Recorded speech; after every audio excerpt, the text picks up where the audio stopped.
Chers amis, mesdames et messieurs, je vous souhaite la bienvenue à ce Fonds d'après, organisé par la Fonda, think tank du monde associatif. Je suis Niels Pedersen, son président, et j'animerai aujourd'hui le débat. Cette rencontre s'inscrit dans le prolongement de notre revue trimestrielle, la Tribune Fonda, consacrée à l'égalité homme-femme comme exigence démocratique.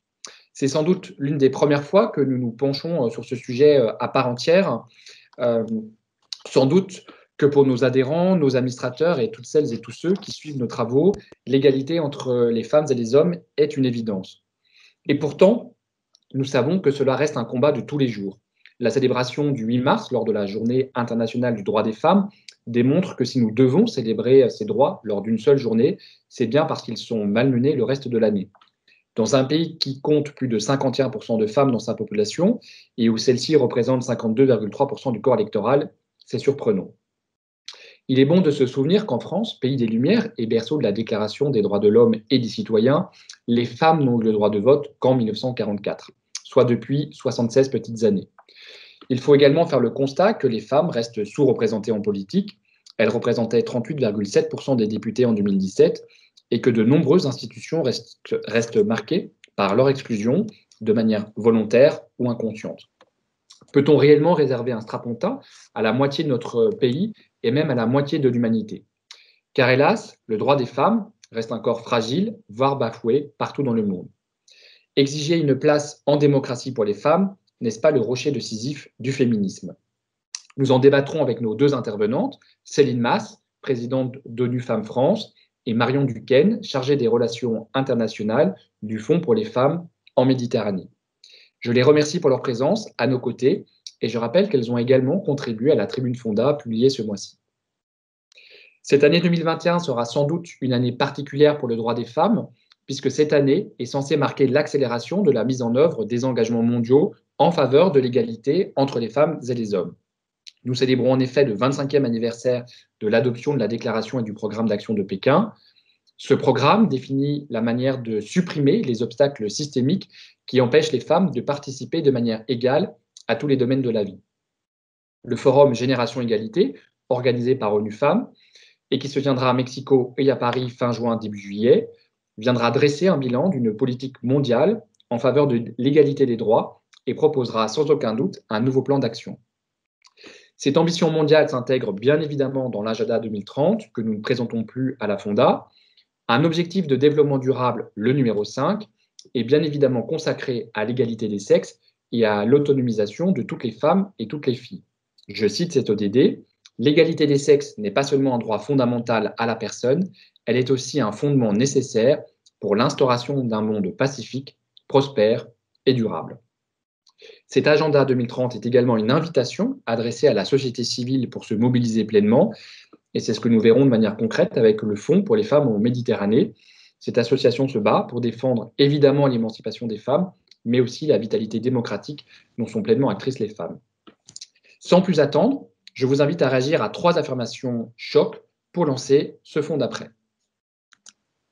Alors, première affirmation, l'égalité femmes-hommes a déjà été atteinte.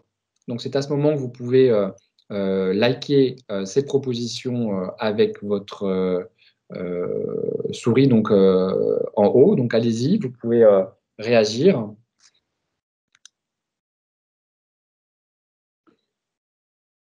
L'idée, c'est de vous faire réagir aussi intrinsèquement derrière vos écrans. Hein, c'est la limite de ces débats. On se sent parfois un tout petit peu seul derrière son écran. On va passer à l'affirmation numéro 2. Alors, la démocratie existe depuis l'Antiquité sans inclure les femmes. L'égalité n'est pas propre à la démocratie.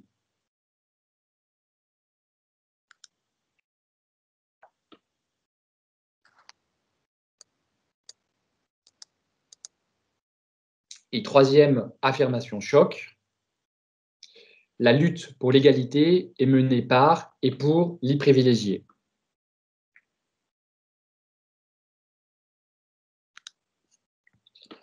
Voilà, on aime bien à la Fonda avoir quelques affirmations choc, ça permet de mettre tout le monde en condition et on vous posera la même question à la fin du débat pour voir si au travers des interventions et de Céline Masse et de Marion Duquesne, votre opinion a évolué un tout petit peu sur ce sujet. Voilà. Sans plus attendre, nous allons rentrer dans le vif du sujet et je vais vous poser la première question, Céline Masse. Alors, ONU Femmes France va organiser le prochain forum Génération Égalité. Quels sont les objectifs de ce forum multipartite et quel rôle plus spécifique pour les coalitions d'action lancées en parallèle? Oui, merci, merci Nils. Bonjour à toutes et tous. Je suis ravie d'être aussi avec Marion aujourd'hui. Alors, il y a, disons, trois objectifs au Forum Génération Égalité. D'abord, c'est lever la voix parce que le forum, d'ailleurs, qui n'était pas un forum multipartite tel que celui-ci, le forum interétatique qui avait eu lieu, donc, c'était la conférence, en l'occurrence, de Pékin en 95. Elle avait donné lieu, comme vous l'avez dit, à cette plateforme d'action et de décision. Simplement, 25 ans après, on constate que même si des progrès ont été accomplis, par exemple en ce qui concerne la santé maternelle des femmes, l'éducation des filles, même les violences d'un point de vue juridique, à l'époque, il n'y avait quasiment aucun pays qui légiférait sur la lutte contre les violences faites aux femmes. Aujourd'hui, il y en a au moins 150. Donc, il y a des progrès qui ont été faits, on pourra y revenir, mais pas assez vite. Et aucun pays aujourd'hui n'a atteint l'égalité réelle. Donc, le premier objectif, c'est de se rappeler au bon souvenir de toutes les instances dirigeantes de la planète, et notamment par la voie de la société civile, puisque la différence fondamentale entre 95 et 2021, le Forum Génération Égalité de 2021, ce ne sont pas les États uniquement, ce n'est pas un forum interétatique onusien, c'est un forum société civile dans lequel, évidemment, les États ont un rôle important à jouer. Donc, on n'est pas du tout dans la même configuration, les États et les entreprises. Donc, premier point, lever la voix. Deuxième point, accélérer. Et ça, c'est un sujet majeur parce que on le voit bien dans beaucoup de domaines, qu'il s'agisse des domaines d'égalité professionnelle, de lutte contre les violences, d'autonomisation économique, etc. Les progrès sont trop lents. Ils sont trop lents parce que structurellement, c'est un sujet qui pose problème. C'est un sujet qui, depuis, j'ai envie de dire, l'Antiquité, même auparavant, est un sujet d'injustice, d'inégalité. L'inégalité entre les femmes et les hommes est un très vieux sujet, historiquement.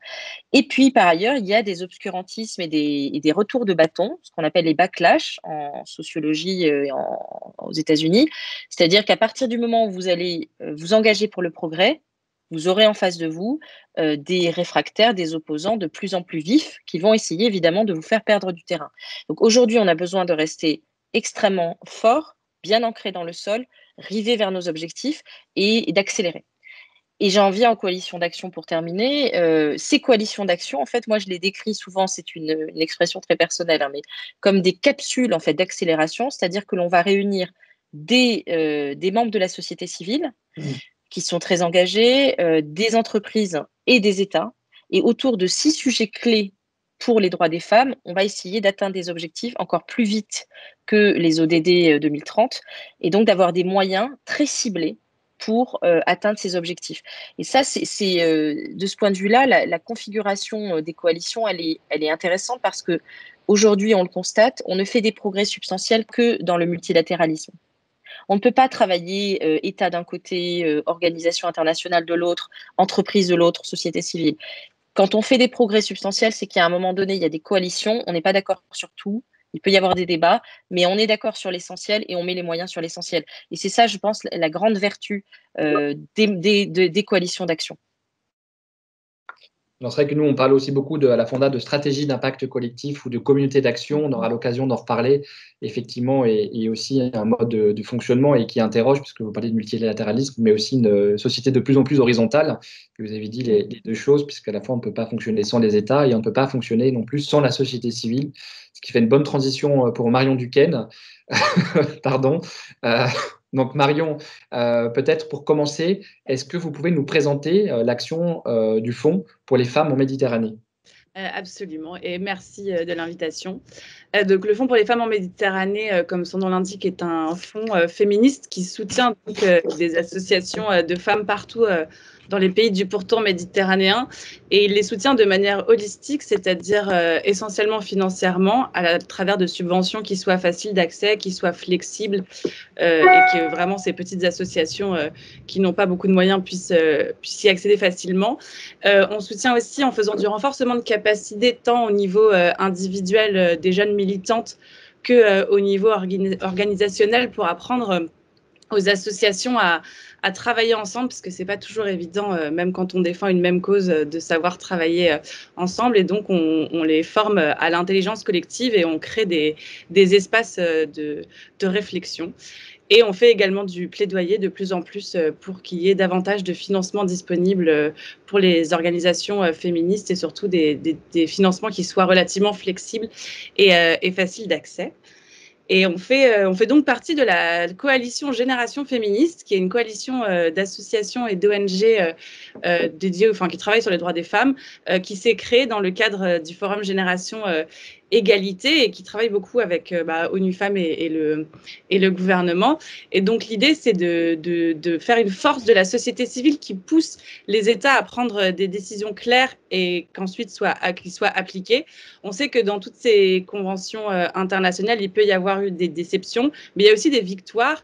Et il y a eu des conventions comme la CIDO qui ont été passées, qui aujourd'hui restent des outils sur lesquels les féministes peuvent s'appuyer, les femmes peuvent s'appuyer pour faire valoir leurs droits quand ils sont bafoués dans leur pays. Et une de nos revendications principales, bien entendu, est qu'il y ait davantage de financement pour la mise en œuvre de ces politiques publiques. Et on veut vraiment faire entendre les voix des féministes dans leur diversité, parce qu'il est important qu'elles soient à la table, qu'on parte de leurs besoins et qu'on ne leur impose pas des choses dont elles n'ont pas besoin. Est-ce que Marion, vous pourriez peut-être donner un exemple ou deux d'actions de terrain concrètes dans un pays de la Méditerranée, de ce que vous faites, de ce que font les associations que vous accompagnez et de ce que ça génère aussi comme résultat? Alors, les associations font des choses diverses et variées. Par exemple, une des associations qu'on soutient s'appelle la Fondation ITO et travaille beaucoup dans les montagnes de l'Atlas au Maroc. Et elle fait des caravanes qui vont avec des médecins notamment pour aller voir un peu dans ces régions recluses. Et elles en profitent pour faire beaucoup de sensibilisation à l'éducation des filles, à l'égalité femmes-hommes, à lutter contre le mariage des mineurs. On soutient aussi beaucoup d'organisations. Je ne sais pas, par exemple, dans les Balkans, dans les pays des Balkans, il y a beaucoup d'organisations qui œuvrent pour la ratification justement de la Convention d'Istanbul, qui est une de ces conventions internationales qui est européenne pour la lutte contre les violences faites aux femmes. Il y a des associations qui organisent des festivals féministes pour mettre en avant les artistes féministes en France. Comme les effrontés. Il y a des associations on travaille sur vraiment tout un tas de thèmes. Et nous, dans les actions qu'on mène directement, parce qu'on n'en mène pas énormément, parce qu'on soutient beaucoup, on a des formations féministes en intelligence collective, dont le but est de travailler avec les jeunes militantes sur leur estime d'elles-mêmes, pour qu'ensuite elles soient capables de trouver leur place dans leur association et que les collectifs arrivent à travailler ensemble en définissant des priorités communes, faisant fi de leurs divergences qui parfois les empêchent de travailler ensemble et de vraiment trouver des modes d'action communs, ce qu'on essaye de faire notamment aussi avec Génération Féministe, parce que la diversité du mouvement féministe est telle que c'est pas toujours évident de travailler ensemble. Donc là aussi, une vraie stratégie d'impact collectif pour définir ses objectifs, ses indicateurs. On pourra y revenir puisqu'on partage ça aussi à la Fonda sur ces stratégies-là. Et Charlotte Debré, la déléguée générale, sans doute aura des informations, des éléments à apporter puisque c'est aussi une méthode assez originale de coopération et de créer des coalitions. Peut-être qu'on va continuer les questions, puis on aura peut-être un moment un peu plus long de questions-réponses à la fin, comme ça permettra aussi d'alimenter la réflexion. Deuxième question pour vous, Céline, qui est vraiment le cœur du sujet. Comment aujourd'hui on peut agir concrètement pour l'ensemble des femmes de toute catégorie sociale en matière d'égalité des droits? Comment on fait? Alors, tout dépend d'où on se place, mais déjà, je voudrais dire qu'on peut toutes et tous agir. Ça, c'est très important parce que moi, je rencontre très régulièrement des personnes sur le terrain, notamment en France, qui me disent « mais moi, j'aimerais bien agir, mais je ne sais pas du tout comment faire ». Ça, c'est le premier point. Donc, on a toutes et tous la capacité de faire bouger les lignes. Et deuxièmement, ce qui est très important, c'est qu'il faut différencier le fait de ne pas apprécier l'inégalité et d'être spectateur de l'inégalité tout en s'indignant, et le fait d'être pour l'égalité. Et ça, ça paraît subtil, mais en fait, c'est central, parce que quand vous êtes contre l'inégalité, vous n'êtes pas forcément acteur et moteur. Quand vous êtes pour l'égalité, vous allez essayer de créer cette égalité. Et aujourd'hui, on a besoin de ramener à nous et de travailler avec des personnes qui étaient indignées par l'inégalité, mais qu'il faut amener vers la promotion et le travail pour l'égalité. Comment on fait? Alors, c'est une très vaste question. Je vais essayer de résumer. On peut se tourner vers les politiques publiques d'abord. Les politiques publiques doivent continuer dans les pays du monde. On sait qu'il y a des pays malheureusement qui ne sont pas très engagés à soutenir ce mouvement pour l'égalité, investir dans l'éducation et notamment l'éducation et la sensibilisation au genre. Ça me paraît être absolument fondamental parce qu'on voit à quel point les stéréotypes s'enracinent, se cristallisent et se forgent dès les plus jeunes années. Donc ça, c'est essentiel. Dans les politiques publiques, évidemment, la lutte contre les violences, qui est un sujet systémique, historique, et qui, au fond, pour moi, est quasiment le sujet clé, parce que je pense que la violence faite aux femmes, elle se fonde sur c'est ce que dit Geneviève Fraisse, hein, c'est une perception de l'objectisation de la femme, et que le corps des femmes, finalement, n'est qu'à la merci de tout ce qui pourrait l'atteindre. Et à partir du moment où on ne règle pas cette question philosophique, à partir du moment où les femmes ne sont pas en sécurité dans leur vie, dans leur espace privé ou l'espace public, elles ne peuvent pas finalement aller développer d'autres compétences, ou en tout cas c'est très compliqué. C'est lié à l'autonomisation économique également, mais c'est quand même central. Donc continuer d'investir sur la prévention, sur la formation des magistrats, sur la formation des forces de police, à accueillir aussi les femmes victimes de violences. Je pourrais parler en fait des heures, mais ce que je voudrais résumer sur les politiques publiques, c'est que c'est systémique. C'est-à-dire que ce n'est pas un sujet qu'on prend par le petit bout de la lorgnette. Il faut des moyens massifs, il faut des moyens dans tous les domaines. Et si on veut en faire des grandes causes, il faut vraiment se dire que c'est structurellement que l'on doit changer la donne, à la fois par ce qu'on appelle le hard, c'est-à-dire la loi, la norme, la réglementation. On a fêté il n'y a pas très longtemps les 10 ans de la loi Copé-Zimmermann en France. On voit à quel point cette loi a fait passer en 2009 de 10% de femmes dans les conseils d'administration. Aujourd'hui, on est à 44,6. 11 ans après, 12 ans après. Donc, on voit bien à quel point la loi joue un rôle. Et puis après, il y a tout ce qu'on peut appeler le soft dans sociologie, c'est-à-dire la culture. Travailler sur les représentations, travailler sur les stéréotypes, etc. Quand on est des États, donc on a fort à faire. Quand on est des entreprises, on a fort à faire aussi. J'essaye de résumer. On peut s'engager. Moi, mon conseil vraiment clé, c'est n'embrassez pas tous les sujets à la fois. C'est-à-dire que n'allez pas à la fois sur égalité salariale, vie privée, essayez d'abord de choisir vos combats et de le faire bien et de suivre, d'avoir des indicateurs de progrès. Parce qu'il n'y a rien de pire que saupoudrer, si vous voulez, dans ces domaines, mesurer de loin et finalement ne jamais savoir ce que l'on a réellement accompli. Donc, dans les entreprises, il faut des feuilles de route structurées avec des indicateurs qui se concentrent sur certains sujets clés et être conscient que dans l'entreprise, la gender diversity, comme on dit, hein, la diversité, notamment liée à la présence d'hommes et de femmes à tous les postes de responsabilité, ça crée 12% de plus, étude McKinsey de l'année dernière, de performance. Donc, aujourd'hui, on ne peut plus dire que c'est un sujet, j'ai envie de dire, d'agrément, sympathique, sociétal, c'est un sujet aussi de performance. Et je dis ça pour les détracteurs de la question, qui pourraient dire, mais enfin, l'entreprise n'a pas finalement à s'occuper de moralité, de la morale ou de progrès sociétal. Au contraire, elle doit s'en occuper et en plus, elle crée de la performance.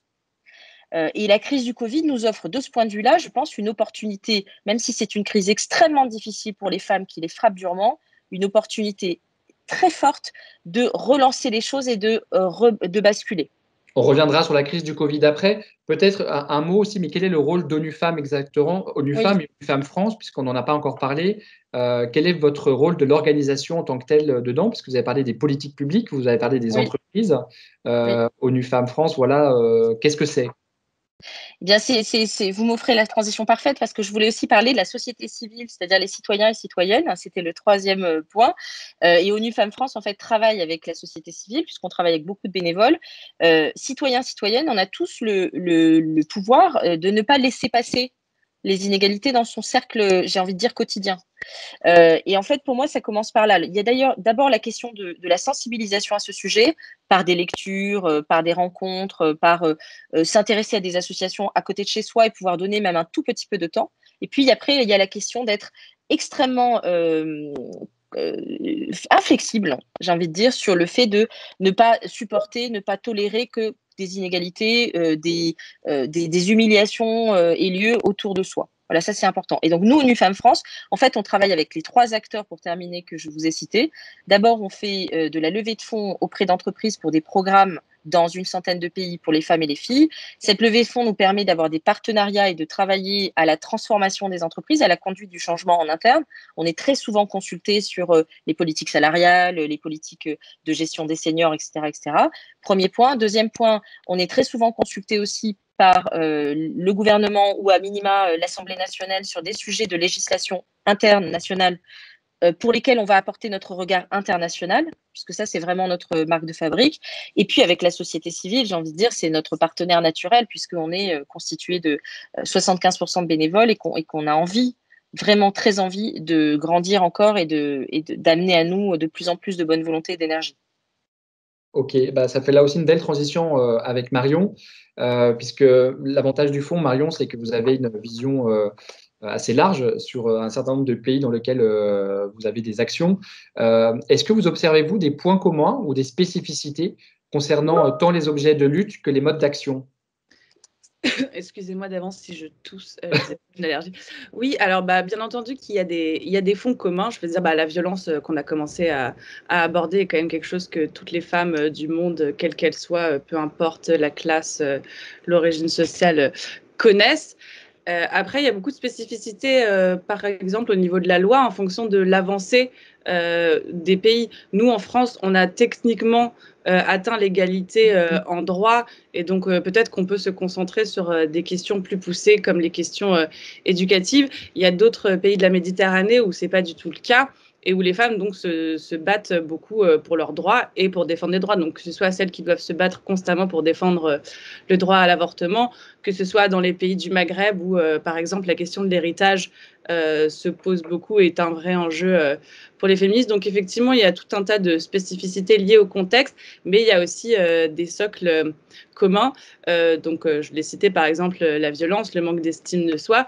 Ça me permet de répondre d'ailleurs à la question qui a été posée dans le chat sur quels sont les freins que rencontrent les jeunes filles que l'on forme. Et c'est énormément l'estime de soi en fait. C'est que comme on est éduqué en tant que fille, pas du tout de la même manière que les garçons, on nous apprend très peu à nous affirmer, on nous cantonne à une place plus ou moins subalterne, et en fonction des familles et des sociétés, bien entendu, c'est pas forcément quelque chose de très conscient, mais c'est ce qu'on appelle le sexisme ordinaire ou les stéréotypes de genre qui ont tendance à cantonner les femmes et les hommes dans différents domaines.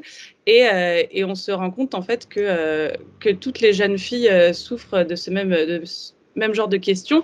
Et du coup, la formation, ce qui est formidable, c'est qu'elle est adaptée, certes, parce qu'au Maroc, on a eu des filles qui ne savaient pas lire ni écrire ou qui parlaient que berbère. Et du coup, on a traduit en arabe, puis en berbère pour qu'elles puissent participer et adapter les outils aux femmes qui étaient analphabètes.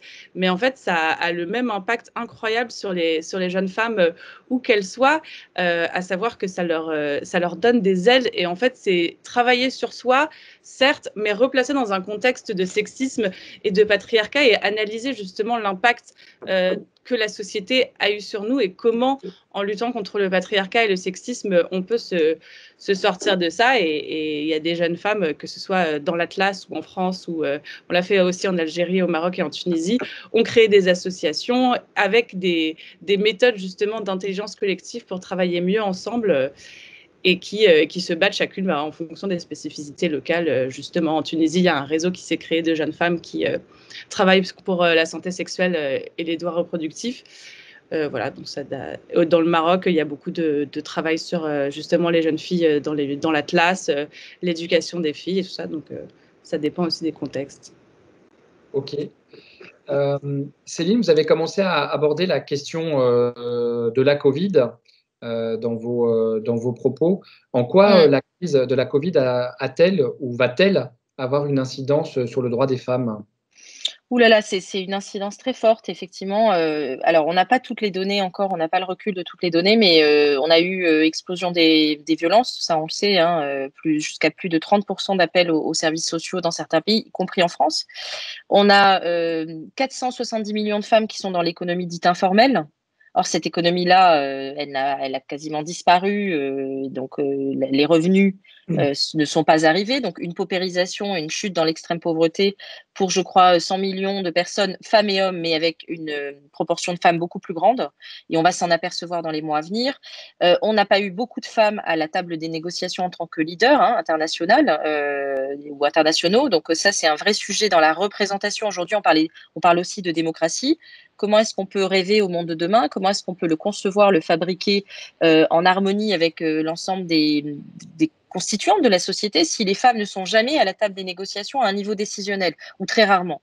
Donc, on a là des femmes qui arrivent à la tête de l'OMC, on a Christine Lagarde, etc., certes, mais ça ne suffit pas encore, il faut amplifier ce mouvement. Et on a conçu, nous, UNIFEM, un outil très concret que vous pouvez découvrir en ligne qui s'appelle Gender Tracker Covid, qui, en temps réel, est un tableau de bord qui permet de mesurer en fait les investissements des États pour les droits des femmes dans la crise Covid. Ça, c'est hyper intéressant parce qu'on voit quand même des disparités numéraires en matière d'investissement. Et on voit aussi que, par exemple, l'Europe est le continent qui a priori le plus investi pour les droits des femmes sur la lutte contre les violences. On voit vraiment les spécificités thématiques. Mais ce qui est sûr, c'est que si les femmes ne sont pas au cœur de la relance, si on n'est pas sur des politiques dites gender responsive, là en ce moment, c'est-à-dire qui mettent l'égalité et les femmes comme un élément conditionnel de ces politiques, dans 2, 3, 4, 5 ans, on va mesurer plus amplement les conséquences et elles vont être dramatiques en termes notamment de pauvreté des femmes et de perte de pouvoir au sens large dans la société. Donc c'est extrêmement grave ce qui se passe, il faut le dire. J'en profite, alors c'est un sujet connexe, il y a eu la sortie du manifeste travail au printemps dernier, on en a parlé dans la tribu de Fonda de décembre, je crois, ou de décembre, aussi sur une nouvelle approche du travail et de reconnaître la place des femmes et plus largement l'ensemble des personnes issues de la diversité. Donc effectivement, c'est une problématique et un sujet sur lequel il faut vraiment se pencher.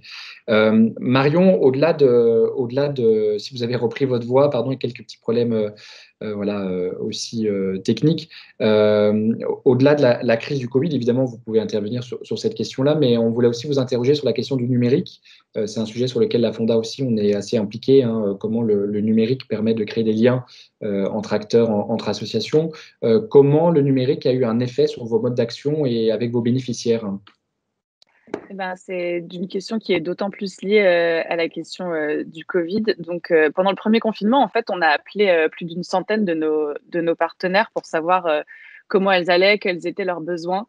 Et on s'est rendu compte, en fait, que les associations de femmes qui sont relativement démunies étaient très, très peu équipées en outils numériques, ce qui du coup rendait extrêmement compliqué pour elles de travailler pendant le confinement, parce qu'en fait, elles n'avaient pas d'ordinateur, ou alors que des ordinateurs dans leurs locaux, pas forcément des téléphones adaptés. Et donc, dans leur travail à elles et dans le travail avec leurs bénéficiaires, c'était très compliqué. Donc, nous, c'est quelque chose sur lequel on a mis l'accent, notamment essayer de transformer une partie de nos subventions en subventions informatiques, si on peut dire, justement, pour les équiper en matériel. Par exemple, on a fait une subvention à un réseau en Algérie un abonnement Zoom, pour Zoom qui est une plateforme en ligne comme celle qu'on est en train d'utiliser.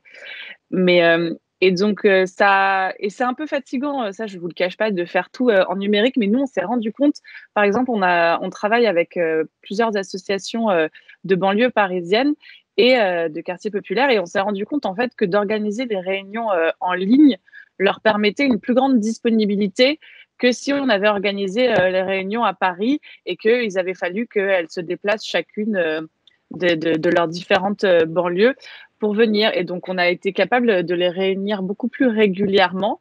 Alors, certes, on met un peu plus de temps, je pense, à créer une dynamique vraiment de confiance comme nous, on aime le faire. Mais ça a été une très belle opportunité et on se rend compte que notamment à l'échelle méditerranéenne, où avant, organiser une rencontre, faire venir nos conseillères de tous les pays méditerranéens était quand même ultra compliqué, et ben, on peut organiser beaucoup plus facilement ce genre de rencontres. Et pareil, on a organisé des rencontres par pays avec toutes les anciennes participantes à nos formations qui habitent maintenant même plus forcément dans leur pays d'origine. Et c'est vrai qu'on n'aurait pas pu faire tout ça avant, enfin, s'il avait fallu les faire venir à Paris ou ailleurs. Donc, ça a eu un impact assez positif, même s'il est important de trouver un équilibre entre le présentiel et le virtuel, et surtout d'équiper les associations pour pas qu'elles soient encore plus démunies face à la crise. Est-ce que pour vos bénéficiaires, d'un côté, le numérique ne permet pas aussi d'être moins déstabilisant, c'est-à-dire qu'on est dans son salon, dans sa chambre, et finalement, le fait peut-être dans certains pays de se réunir entre femmes, c'est peut-être plus compliqué d'affirmer une entité. Est-ce que ce numérique-là ne permet pas de casser quelques frontières finalement? Peut-être, mais je dois vous avouer que pour le moment, on a plutôt travaillé avec des partenaires qu'on connaissait déjà, et donc qui avaient l'habitude de se réunir avec nous, et que c'est plus difficile. Enfin, je pense que les femmes qui sont difficiles d'accès à la base parce qu'elles sont dans des villages reculés, par exemple, sont pas plus facilement accessibles via le numérique si on ne les connaît pas, parce qu'en plus, les connexions Internet sont pas forcément adaptées. Mais je pense que oui, non, on a vraiment travaillé avec des gens qu'on connaissait plutôt déjà.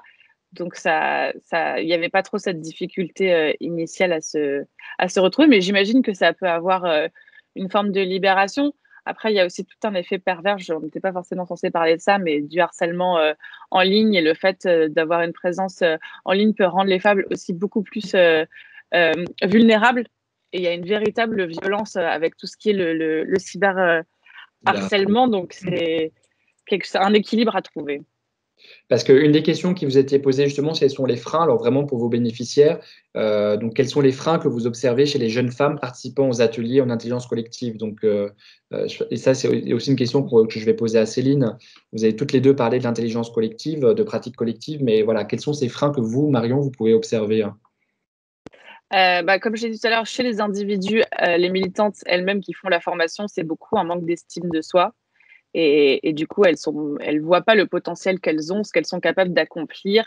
La société leur met des freins, mais du coup, elles s'en mettent aussi beaucoup. Ce qui est la partie plus intelligence collective interassociative, on se rend compte que les associations ont beaucoup de mal à travailler avec les unes avec les autres si elles sont pas d'accord sur tout, et qu'il y a des problématiques qui rendent impossible le dialogue, alors qu'on est quand même d'accord sur 90% des choses. Et par exemple, travailler sur, je sais pas, l'avortement ou les violences envers les femmes, c'est quand même quelque chose sur lequel je pense l'intégralité des féministes sont d'accord. Et ça nous met quand même, on n'arrive pas à travailler ensemble parce qu'on n'est pas d'accord sur autre chose. Et donc nous, travailler en intelligence collective, c'est vraiment ça. Et on leur impose des méthodes juste de facilitation pour que tout le monde puisse prendre la parole. Et on voit que les plus anciennes qui ont plus l'habitude de prendre la parole au début sont un peu frustrées et pas forcément d'accord que tout le monde puisse parler autant. Mais au final, elles se rendent compte qu'une fois que tout le monde a parlé, tout le monde est plus serein, que l'environnement est plus bienveillant et les gens sont davantage prêts à s'écouter. Mais voilà, donc les freins internes et collectifs, quoi. Et la question de méthode et la question de génération aussi, visiblement. Même question pour vous. Alors, enfin, dans le prolongement, en tout cas, Céline, vous avez parlé aussi, vous, de coalition, de faire ensemble. Faire ensemble, c'est une rupture, malgré tout. On a beau dire ce qu'on veut, c'est quand même une rupture dans la façon, et Marion l'indiquait aussi, dans la façon de travailler. Comment sont accompagnées les coalitions d'action dont vous avez fait mention tout à l'heure? Je vais répondre, revenir sur ce que disait Marion, effectivement, sur l'estime de soi, parce que nous aussi, sur le terrain, dans nos programmes, on a toujours une phase de démarrage où les femmes sont aussi emprisonnées par leurs propres limitations que ce que la société en fait a mis sur elles. Et ça, c'est un vrai sujet. Et ce que l'on fait, nous, pour donner un point très concret, c'est qu'on travaille souvent avec ce qu'on appelle les promouvantes, c'est-à-dire que dans un groupe, ça c'est les sciences cognitives, j'y suis formée, qui nous l'enseignent. Dans un groupe, il y a toujours en fait 2 ou 3 profils qui sont des profils qui n'ont pas peur de l'inconnu et qui, malgré les traumatismes qui leur sont arrivés, ont cette capacité de résilience qui est plus forte. Et donc, on va toujours, entre guillemets, s'appuyer sur ces profils-là, sans pour autant qu'ils soient trop écrasants par rapport au collectif, évidemment, pour pousser et développer et donner confiance aux autres. Voilà, petit aparté. Alors, coalitions d'action, elles sont en cours de constitution. On a déjà quand même bon nombre de participants. En fait, tout n'est pas encore fixé. Donc, moi, je peux simplement vous dire ce qui est déjà établi a priori. D'abord, c'est une gouvernance collective. Ça veut dire que les propres règles de la gouvernance des coalitions vont être fixées par les composantes de la coalition. Donc ça, c'est une bonne chose. Et d'ailleurs, le Forum Génération Égalité, vous pourrez observer on y travaille depuis presque 2 ou 3 ans maintenant, il y a énormément d'instances de gouvernance collective. Alors, ça complique les choses. On a souvent des retours plus ou moins enthousiastes qui disent que ça n'est pas clair, etc. Peut-être que tout n'est pas parfait, mais ce qui est en tout cas très important et fondamental pour une femme, c'est que cette gouvernance soit collective et donc que tout le monde puisse y contribuer d'une manière ou d'une autre. Deuxième point sur les coalitions, il va y avoir des objectifs qui vont être fixés, elles vont être annoncées donc en juin, au Mexique en mars et ensuite à Paris donc du 30 juin au 2 juillet, puisque ce sont les dates qui ont été annoncées par Emmanuel Macron et ONU Femmes et le Mexique et le gouvernement mexicain il y a quelques jours. Et à partir de là, elles vont se donner un agenda. Donc, un calendrier, des échéances très concrètes, des livrables et des indicateurs de mesure. Ça, c'est très important, pendant 5 ans. Donc, c'est un temps qui paraît relativement long, mais ça va passer aussi très vite. Et l'idée, c'est que à chaque rendez-vous, donc étape de ces objectifs, il puisse y avoir des moments de partage avec la société civile, etc. Je peux malheureusement pas vous en dire plus parce qu'encore une fois, il y a une partie de ce qui va être le fonctionnement de ces coalitions qui sera défini par les acteurs de ces coalitions.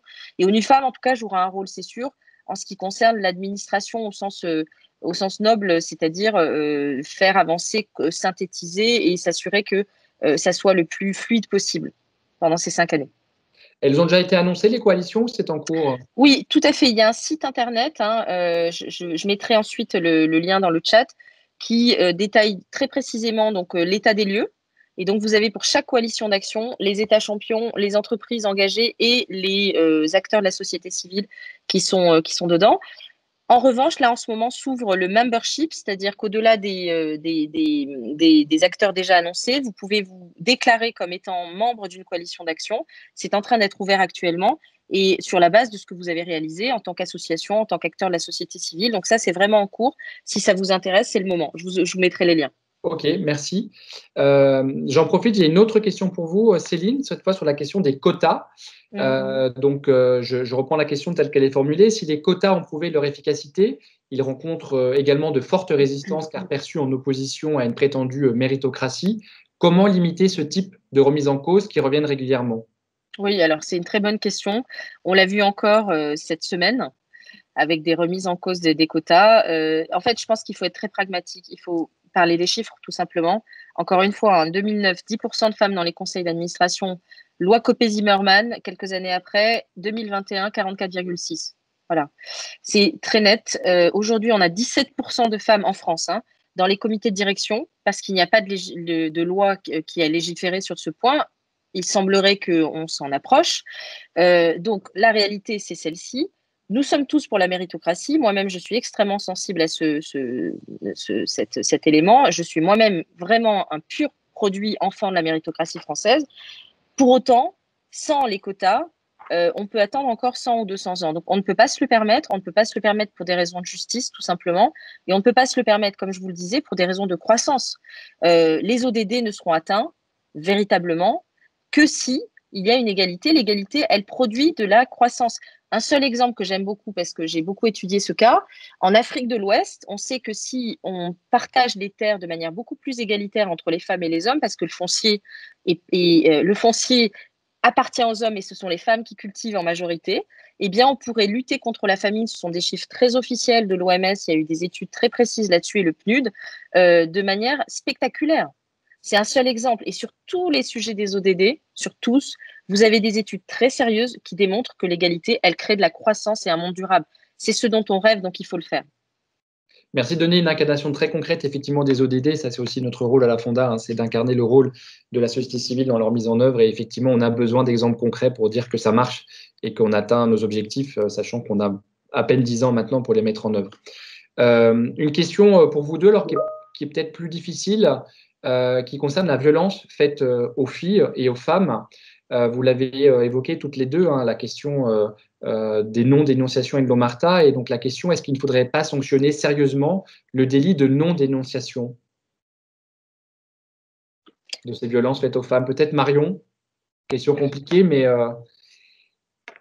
Ouais, moi je ne suis pas du tout juriste et je pense que c'est une question très compliquée sur laquelle je ne vais pas m'engager, mais effectivement, je pense qu'il faudrait trouver des mécanismes qui justement, oui, ne permettent pas de protéger les agresseurs et qu'en tout cas, je ne sais pas quel lien on a par rapport avec le non-aide à personne en danger, mais je ne sais pas, Céline, si tu, ouais, si tu peux te risquer sur cette question davantage que moi. Alors, c'est une question effectivement très, très complexe parce que juridiquement, est-ce qu'on peut condamner quelqu'un de n'avoir pas choisi de dénoncer à la place de la victime potentielle un crime? C'est tout un débat. Il y a un débat médiatique sur ce sujet en ce moment et je pense qu'il ne faut pas rentrer dedans parce que c'est assez de bas étage. Moi, ce que je veux dire là-dessus, c'est que contrairement à ce qu'on peut penser, j'ai rencontré énormément de victimes et à ONU Femmes, on travaille beaucoup avec des femmes victimes, bien sûr. C'est très, très, très, très difficile de dénoncer une violence dont on est la cible, notamment quand il s'agit de violences intrafamiliales qui sont les violences les plus présentes. 243 millions de femmes dans le monde ont été victimes avant la crise Covid, l'année d'avant. Pourquoi c'est difficile? Et je le dis parce que parfois on peut avoir des jugements rapides en disant mais comment peut-on supporter par exemple de vivre avec un bourreau? C'est vrai que moi, j'ai rencontré une femme, par exemple, son compagnon, je vous le dis parce que ce sont des moments dans la vie qui marquent, lui disait, en fait, tu as 3 heures, dans 3 heures, je te frappe, en fait. C'était dit de manière beaucoup plus grossière que ça. Bref, et tous les jours, c'était ça. Et on se dit, mais comment peut-elle rester? En fait, c'est très compliqué parce que à un moment donné, vous êtes véritablement enfermé dans cette bulle de violence, vous n'avez pas forcément les moyens financiers, vous avez des enfants que vous voulez aussi préserver. Vous ne voulez pas vous retrouver à la rue. Et à la rue, en plus, vous risquez d'avoir à nouveau des violences. On sait que les femmes sans abri sont victimes de violences très largement. Bref. Et donc, tout ça est très, très, très compliqué. C'est pour ça que ça met parfois des années, 20, 30 ans à voir le jour. Et en plus, il faut savoir, et vous le savez, que je pense que la plupart des plaintes ne sont pas suivies des faits. Ce qui fait qu'en plus, quand vous avez le courage, parfois rapidement, d'aller porter plainte, on vous dit, ah bah, circuler, il n'y a rien à voir. Et donc, il faut vraiment se mentaliser, comprendre le cheminement extrêmement douloureux et très difficile de femmes victimes de violences. Ce n'est pas qu'une question de volonté. Et c'est pour ça que la société, on a le devoir, je dis bien le devoir, les politiques publiques, de créer un environnement le plus propice possible au courage d'aller porter plainte et de suivre l'action. Je vous partage, alors qui est plus une observation qu'une question dans le chat de Christian qui dit que le champ associatif semble plutôt sensibilisé à l'égalité femmes-hommes. Bah, vous pourrez nous donner votre avis.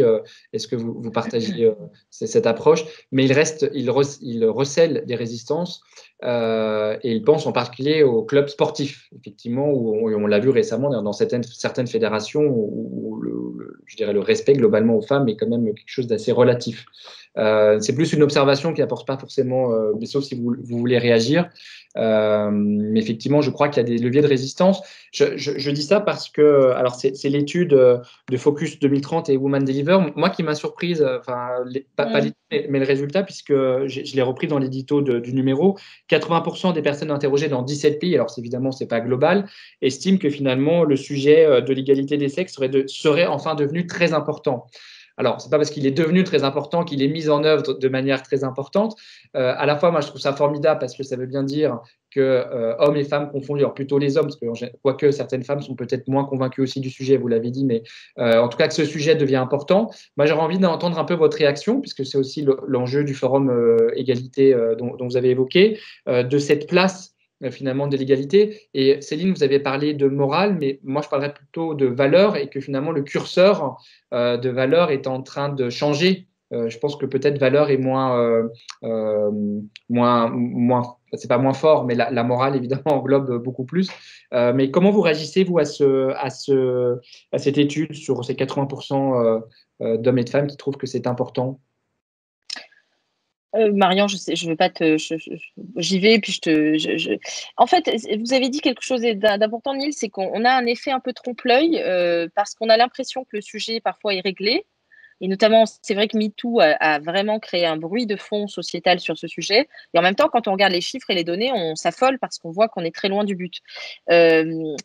Je pense que l'opinion publique, et d'après de nombreuses études, se rend compte aujourd'hui à la fois du fait qu'on est quand même très, très, très, très loin d'avoir atteint l'égalité, des injustices que ça peut comporter.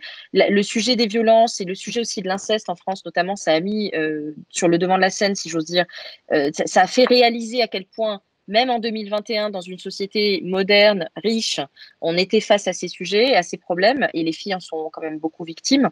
Et je pense que du coup, il y a eu un électrochoc, mais et c'est ce que je veux dire pour terminer là-dessus, on ne change pas une société par uniquement la force et la contrainte. On change une société justement parce qu'on va émouvoir les gens.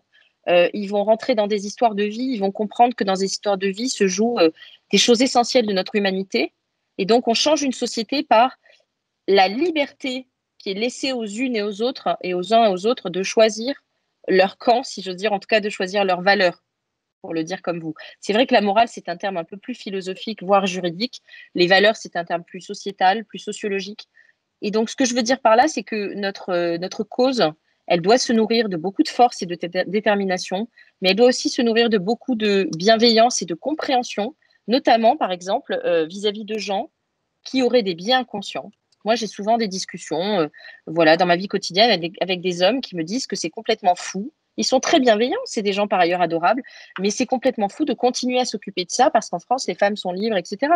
Et plutôt que de monter sur le ring et de tout de suite leur avoir l'uppercut, j'essaie de comprendre leur point de vue, de me mettre à leur place et d'avoir de l'empathie pour dialoguer et faire changer les choses. Et parfois, j'y parviens. Parfois, j'y parviens. Donc, c'est aussi une autre approche et c'est important de la cultiver. Marion, comment vous réagissez? Je suis d'accord avec ce que Lynn a dit. Je rajouterais, ben, oui, effectivement, c'est une question qui apparaît importante. Je pense que MeToo a été un catalyseur important là-dessus. Les mouvements féministes fleurissent et rajeunissent un peu partout dans le monde, donc c'est assez encourageant. Faut juste faire attention à ce que ça ne devienne pas juste un effet de mode pour le moment, parce que on se met à faire de l'égalité femmes-hommes un peu partout sans qu'il y ait de vrais fondements. On n'investit pas du tout assez dans l'éducation, voire pas du tout, alors que ce serait la base si on voulait réellement lutter contre les inégalités et contre les sexismes. Moi, dont le travail est essentiellement de lever des fonds pour ensuite les redistribuer, on voit qu'il y a un momentum, qu'il y a de plus en plus de financements qui sont disponibles, soi-disant, mais est-ce qu'ils sont vraiment accessibles pour les petites associations? Ça, c'est souvent pas le cas en fait, parce que il y a plein de financements au niveau de l'Union européenne. On a fait mener une enquête, on se rend compte qu'ils vont à des universités ou à des immenses ONG, parce qu'il y a que ceux qui ont les moyens de faire et les capacités pour faire des demandes de subvention. Parce que je sais pas si vous avez déjà fait une demande de subvention à l'Agence française de développement, mais il faut quand même se lever de bonne heure pour comprendre ce qu'ils demandent. Et donc, il y a un effet, il y a un effet de mode et on prétend vouloir beaucoup investir. Le gouvernement dit énormément investir dans la lutte contre les violences, mais dans le milliard d'euros soi-disant débloqués pour les violences, il compte les salaires des professeurs qui sont censés faire de l'éducation à l'égalité femmes-hommes. Donc, c'est pas du tout de l'argent investi dans les violences, c'est de l'argent qui est déjà investi dans les salaires des profs. Donc, c'est pas du tout la même chose. Et donc ça, ce serait, enfin, si on veut vraiment accompagner cette question et que ce soit pas juste un effet de mode, il faut des financements, il faut beaucoup plus de financements, il faut des financements qui soient plus flexibles, qui soient faciles d'accès, qui soient pas que appel à projet, parce que le problème aujourd'hui, c'est qu'on est dans une logique projet. Et donc, avec la mode de l'égalité femmes-hommes, on fait des appels à projets sur telle ou telle question ultra spécifique de l'égalité femmes-hommes, et les associations se retrouvent à monter des projets qui ne sont pas du tout le projet qu'elles allaient faire à la base, pour répondre à un appel d'offres qui leur donnera peut-être un petit financement qui leur permettra de financer leurs frais de fonctionnement. mais c'est tout. On veut pas financer les frais de fonctionnement comme si c'était quelque chose de mal vu, sauf que bien on a bien besoin de rémunérer des gens et de payer des loyers pour qu'une association puisse financer. Et plutôt que ça, on contraint les associations à faire des choses qui n'étaient pas du tout ce qu'elles avaient prévu. Donc attention à l'effet de mode. Un vrai plaidoyer sur le financement, vous avez raison, sur la question du bailleur de fonds, et c'est aussi une préoccupation qu'on a à la Fonda, hein, et vous l'avez bien résumé. Parfois, la distorsion de certains appels à projets, et puis derrière aussi les reportings incessants, et vous avez parlé toutes les deux d'indicateurs aussi, puisque vous avez commencé par dire les coalitions nécessitent aussi de se mettre d'accord sur les objectifs, de se mettre d'accord aussi sur les indicateurs, et tous les bailleurs de fonds ne partagent malheureusement pas toujours les mêmes objectifs, en tout cas les mêmes indicateurs, qui nécessitent un travail administratif qui se fait au détriment de l'action de terrain et qui va à l'encontre finalement de la mission originale. Et puis j'entends aussi, Marion, on a parlé de l'agenda 2030 et aussi de toujours rappeler que cet agenda est systémique, c'est pas un ODD parmi d'autres. Et effectivement, la question de l'égalité des genres, elle va avec la question de l'éducation, elle va aussi avec le travail durable, vous l'avez dit Céline, sur des questions aussi agricoles. Donc on voit bien que cet agenda est lié, et même si le DD 17 en est la clé de voûte sur la question des partenariats, rien ne peut se faire évidemment sans une approche systémique.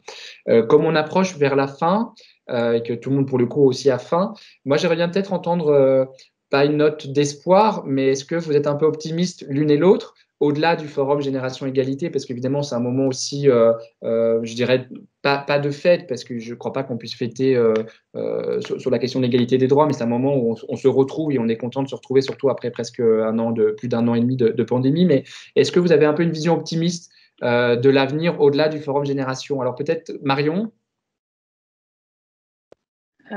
Oui, malgré tout. Non, moi, je suis assez optimiste parce que je vois que les mouvements féministes sont de plus en plus ce qu'on appelle intersectionnels, c'est-à-dire qu'ils prennent en compte les différents systèmes d'oppression et leur imbrication et comprennent qu'on ne peut pas juste lutter contre le sexisme ou pour défendre la planète ou contre le racisme, et que tous ces systèmes sont imbriqués et il faut vraiment changer le système. Et pour moi, c'est comme ça, c'est en luttant contre tous ces systèmes d'oppression conjointement qu'on arrivera à faire changer le système, parce qu'on peut, on peut lutter pour l'égalité femmes-hommes, mais si on ne lutte pas pour la préservation de la planète, il y aura bientôt plus d'hommes et de femmes à rendre égaux. Donc moi, je suis assez optimiste. Et puis, il y a de plus en plus de jeunes qui descendent dans la rue, qui sont pas dans la négociation permanente, ou qui n'ont pas. Enfin, c'est plus un gros mot d'être féministe aujourd'hui. Il y a 10 ans, quand on disait qu'on était féministe, on se faisait regarder de travers. Aujourd'hui, c'est presque devenu normal. Donc moi, je suis assez optimiste là-dessus. Et il faut bien l'être, hein, parce que sinon, on n'a pas la force de se battre si on n'est pas optimiste et qu'on ne pense pas qu'on peut réussir à faire changer les choses. Et vous, Céline? Moi, je suis déjà d'un caractère optimiste, et puis c'est vrai, quand on s'engage, on rencontre quand même des gens fabuleux, on a des rencontres humaines incroyables, et donc ça donne beaucoup de force et de lumière, ça nourrit beaucoup. Je suis optimiste parce que je pense que les femmes déjà prennent de plus en plus conscience, grâce à ces histoires qui circulent et grâce aux réseaux sociaux qui sont à la fois l'enfer et le paradis, parce que sur les réseaux sociaux, il y a le pire, mais il y a aussi des choses très positives, prennent conscience de leur capacité à changer la donne. Et je pense qu'il y a une prise de conscience vraiment internationale, en tout cas très large, de leur propre situation et de toutes les opportunités qu'elles peuvent saisir. On n'a jamais autant plaidoyé finalement qu'au XXIe siècle. En revanche, je pense que l'optimisme ne sera complet que si les hommes, et de manière très large, s'engagent aussi aux côtés des femmes dans cette cause, parce qu'aujourd'hui, on voit bien encore aujourd'hui, mais dans toutes les conférences, etc., on voit bien qu'en général, c'est 20% d'hommes pour 75% de femmes. Or, si les hommes ne sont pas convaincus du bien fondé de cette cause comme une cause sociale, sociétale, et pas comme une cause corporatiste, les uns contre les autres, on ne va pas y arriver. Et c'est aussi de notre responsabilité en tant que femmes, je ne parle pas de culpabilité jamais, mais de responsabilité, de les engager, de leur démontrer à quel point, ensemble, on peut construire ce monde meilleur dont on rêve. Je résiste pas, vous avez toutes les deux parlé du féminisme, de vous lire une citation de Bell Hooks, tout le monde peut être féministe, justement, et qui rappelle bien que ce n'est pas un combat contre les hommes. Et elle dit, le plus souvent, les gens pensent que le féminisme, c'est une bande de femmes en colère qui veulent être contre les hommes. Il ne leur vient même pas à l'esprit que le féminisme puisse être un combat des femmes pour l'égalité des droits. Et donc, c'est un combat qui concerne autant les hommes que les femmes. Voilà, je pense que ça, c'est la conclusion. Comme on arrive justement au terme de ce débat, avant de repasser aux 3 affirmations choc pour voir si vous avez un tout petit peu évolué, et que je ne vois pas d'autres questions dans le chat, je voulais d'abord vous remercier toutes les deux de votre participation. Merci Marion, merci Céline, et en particulier Céline, parce que je sais que la préparation du Forum Génération Égalité nécessite, vous l'avez dit, beaucoup de réunions, donc merci de votre disponibilité. Et je voudrais remercier l'équipe de la Fonda qui a préparé tout ce fond d'après, en particulier Bastien et Anna. Également vous dire que, donc, je l'ai dit d'introduction, hein, donc ce fond d'après s'inscrit dans le numéro que nous avons publié en mars et dans lequel vous avez toutes les deux contribué. Égalité femmes-hommes, une exigence démocratique, avec des contributions de Corinne Hirsch, Catherine Kinsler, donc vous, Céline, Caroline Mécari, Fatima Wassak et Benjamin Roger, entre autres. Et donc, vous pouvez retrouver ce numéro en ligne sur le site de la Fonda ou évidemment à l'achat au numéro en papier. Donc sur les interventions, pardon, je vais retrouver mes mots, sur les phrases choc pour vous faire réagir à nouveau. Je suis désolé, j'ai légèrement interverti les slides, voilà. Pour le coup. Donc, pour voir, surtout dans votre fort intérieur, on ne refera pas le débat, mais est-ce que vous avez évolué par rapport à ces phrases chocs qui, évidemment, sont là pour interpeller. Je la rappelle, l'affirmation numéro 1, l'égalité femmes-hommes a déjà été atteinte. Voilà, est-ce que finalement, c'est le cas? Donc, petit vote. Donc, vous pouvez choisir votre smiley pour dire ce qu'il en est.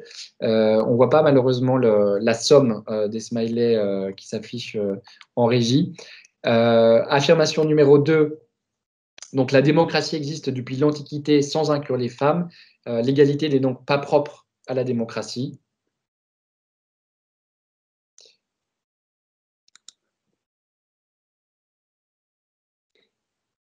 C'est notre petit temps d'intelligence collective à nous. Voilà, et l'affirmation choc numéro 3, la lutte pour l'égalité est menée par et pour les privilégiés.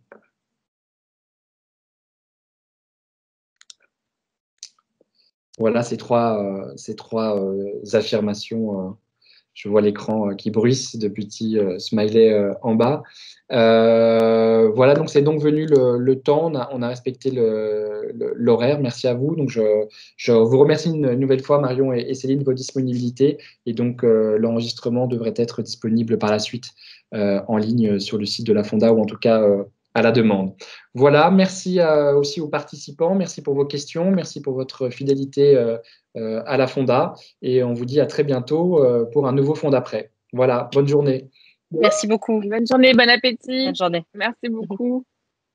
À bientôt. Au revoir.